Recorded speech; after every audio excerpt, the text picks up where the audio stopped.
Bienvenue dans notre salle des bassins. Alors, je vous explique l'essentiel des poissons qu'on a ici présentement. Ouais. Puis peut-être celui-là ici, c'est l'impact de la température sur la gestion du métabolisme au niveau du cœur, surtout.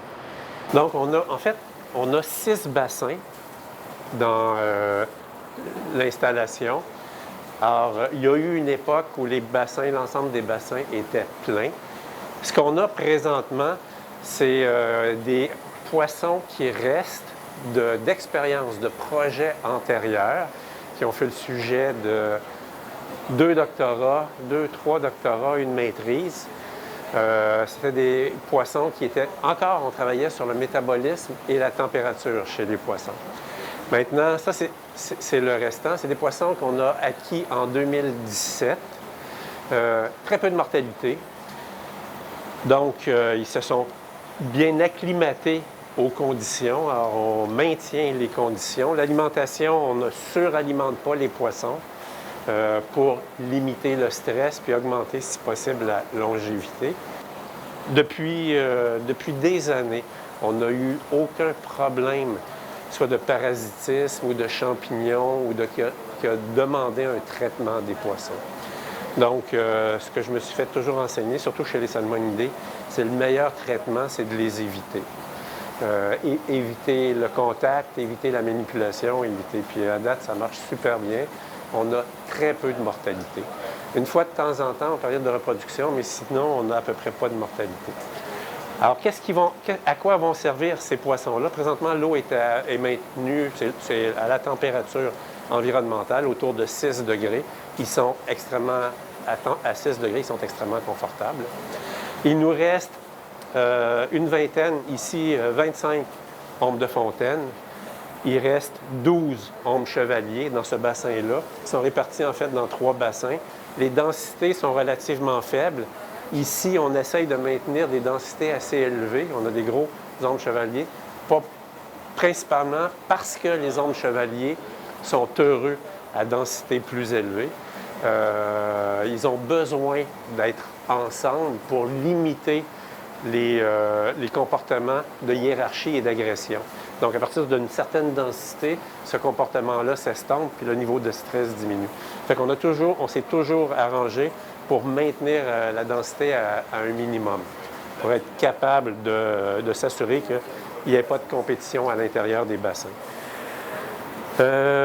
Alors, à quoi ça va servir, ces poissons-là? Évidemment, je ne veux pas les projets en question pour lesquels on les a acquis sont terminés, mais j'ai d'autres projets sur le métabolisme des poissons, en particulier projets sur la longévité, métabolisme des poissons, puis des projets sur l'effet de la température chez les poissons aussi.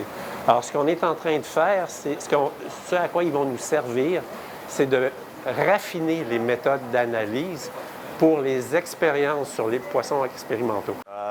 Moi, c'est David Delaurier, professeur à l'ISMER. Aujourd'hui, on va présenter les 2 salles de bassin où on entretient les ombres de fontaine.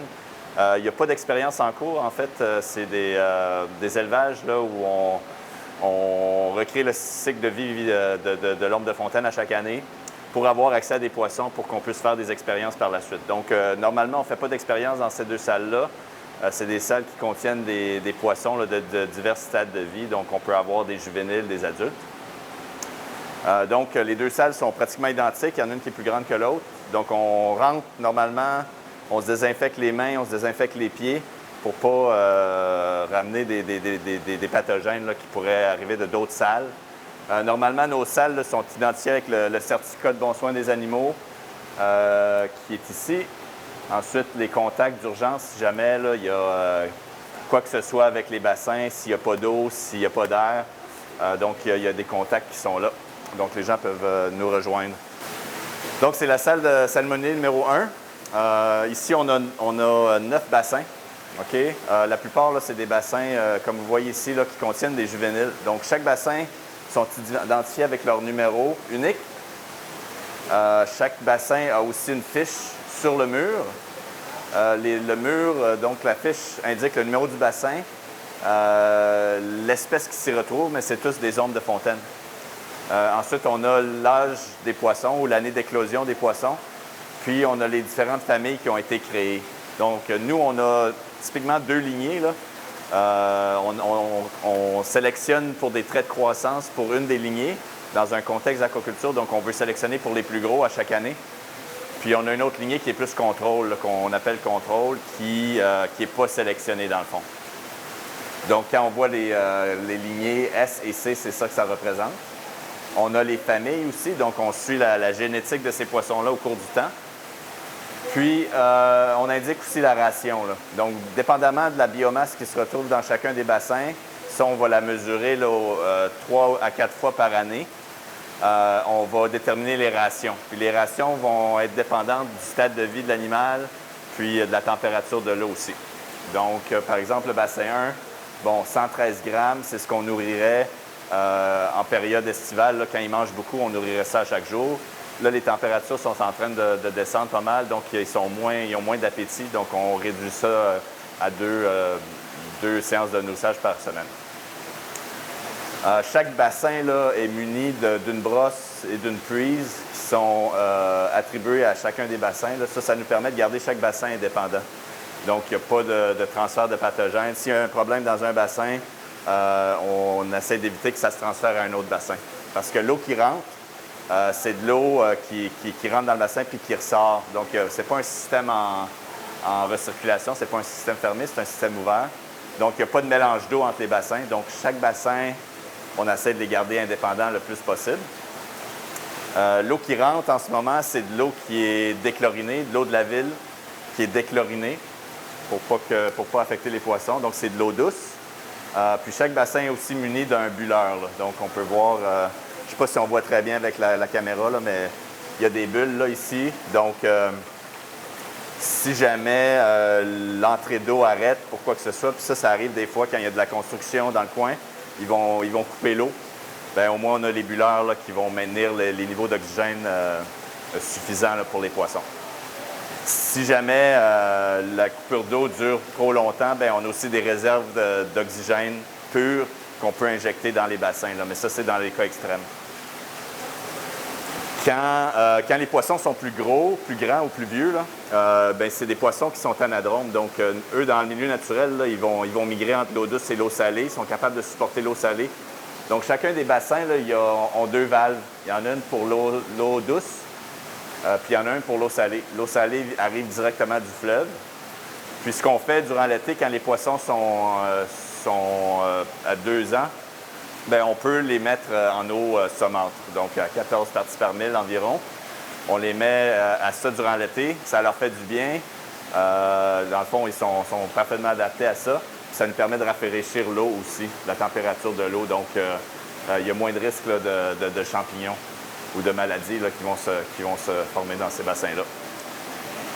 Donc, pas mal tous les poissons ici, là, c'est des poissons qui ont éclos en 2020, donc qui ont 2 ans.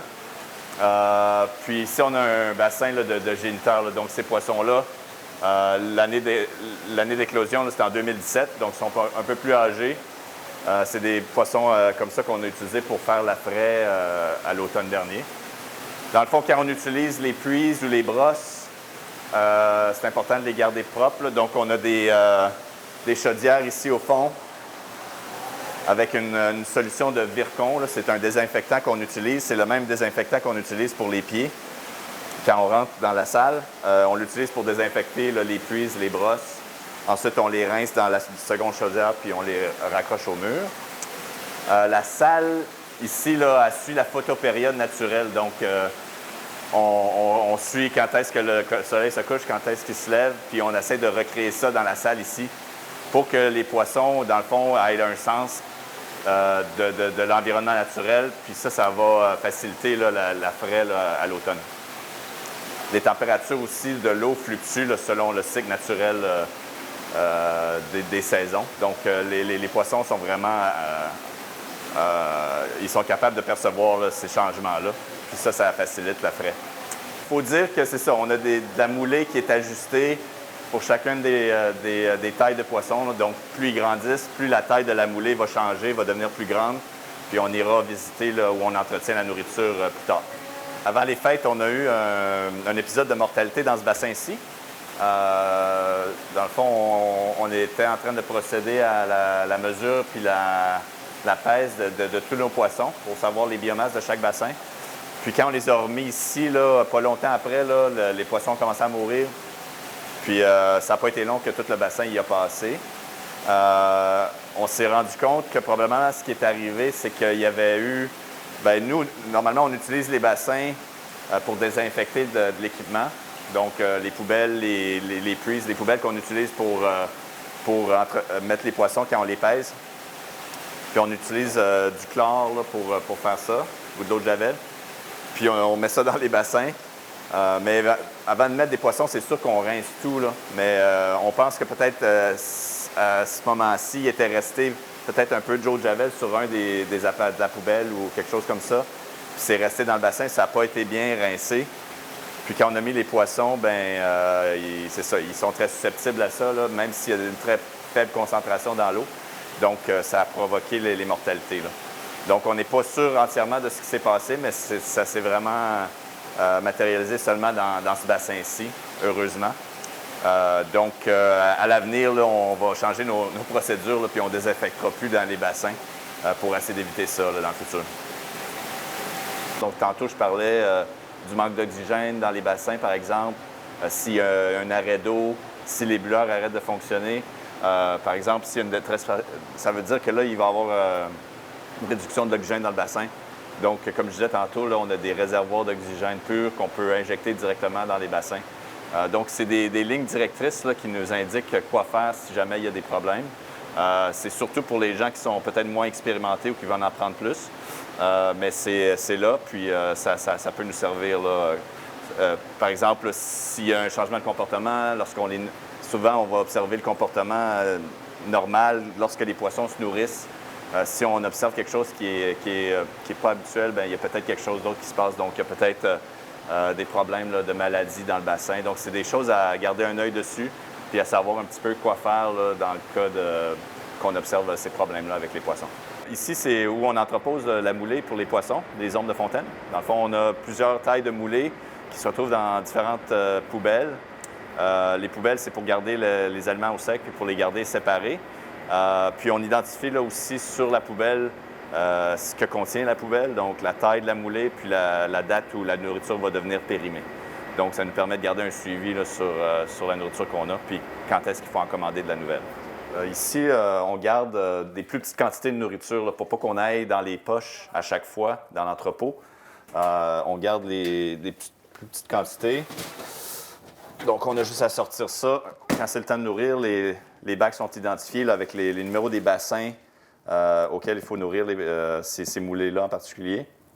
Puis, même à l'intérieur, là, on a des cuillères là, qui sont prépesées. Là. Donc, vous voyez ici, là, c'est une cuillère pleine de ça qu'on reste pas à 140 grammes. Donc, ça facilite là, vraiment là, nourrir les bassins, dépendamment de la ration qu'il faut leur donner. Donc, ici, on a une salle qui nous sert d'entreposage un petit peu d'équipement, de fourniture, mais aussi pour faire des dissections de poissons. Là. Donc, on s'installe souvent là, quand on a des dissections là, où on a besoin de plusieurs tissus, par exemple. On va être 2 à 3 personnes. Donc, on a chacun nos jobs.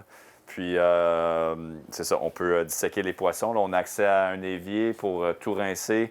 On a les balances ici, on a les règles. Puis aussi, on a des centrifugeuses. Donc, on peut prendre des échantillons sanguins. On peut prélever des tissus puis les garder au frais, là, puis aller mettre ça au congélateur. Donc, c'est ici que ça se passe principalement. Dans le fond, on a un cahier là, qui nous permet d'enregistrer les données là, qu'on voit, par exemple, la température de l'eau, si on a des mortalités, si on a nourri les poissons. Donc, toute l'information est ici. On a la date. Vous voyez ici, température. Tout va bien, donc c'est parfait. Hier, tout allait bien. Le ménage des salles est indiqué. Donc, ça nous permet de faire un suivi, puis de remonter dans le temps, là, voir s'il y avait quelque chose il y a 2 semaines là, qu'on n'avait pas nécessairement remarqué, mais qui peut causer des problèmes cette semaine. On peut remonter avec ça dans le temps. On s'assure de remplir ça à chaque jour. On a un système de pompage en eau de mer, puis tout le réseau du trajet de notre eau de mer est représenté sur ce tableau-là. c'est qu'on va avoir le système de pompage qui va amener l'eau ici dans une salle pour filtrer l'eau. Et à partir du système de filtration, l'eau est poussée au réservoir derrière la station. Et l'eau revient ici, puis elle va être distribuée dans tous les secteurs où on a besoin d'eau de mer. Donc, ce tableau de bord-là est conçu, c'est qu'on a beaucoup d'alarmes. Donc, si on a des problèmes avec nos systèmes de pompage, si les réservoirs descendent trop bas, on va avoir aussi des alarmes. Ça nous indique aussi la consommation d'eau à la minute, comment on utilise l'eau de mer. C'est vraiment un tableau là, pour nous donner une idée de ce qui se passe en temps réel. Et nous avons aussi une sonde qui nous permet d'analyser un peu notre eau. C'est qu'on sait qu'actuellement, l'eau va rentrer à 3,7 degrés. Ça, je parle de l'eau de mer. La salinité actuellement est à 27,87 et le taux d'oxygène est à 107,5 %. Pour ce qui est de l'eau douce, nous sommes alimentés avec l'aqueduc de la ville de Rimouski. Donc, l'eau arrive à la station à être chlorée.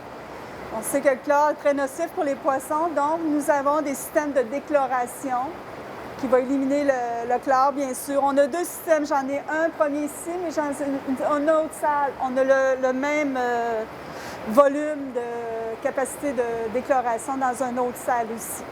Car actuellement, c'est ça, on utilise beaucoup d'eau douce en circuit ouvert. Ce qui s'en vient, on vise 2023 environ d'avoir un système de recirculation d'eau. Ça veut dire qu'on va vraiment tout réutiliser notre eau, on va la traiter. Alors, notre consommation au niveau de la ville va être beaucoup moins importante. Puis on va être capable aussi de gérer beaucoup plus de facteurs au niveau des températures et autres.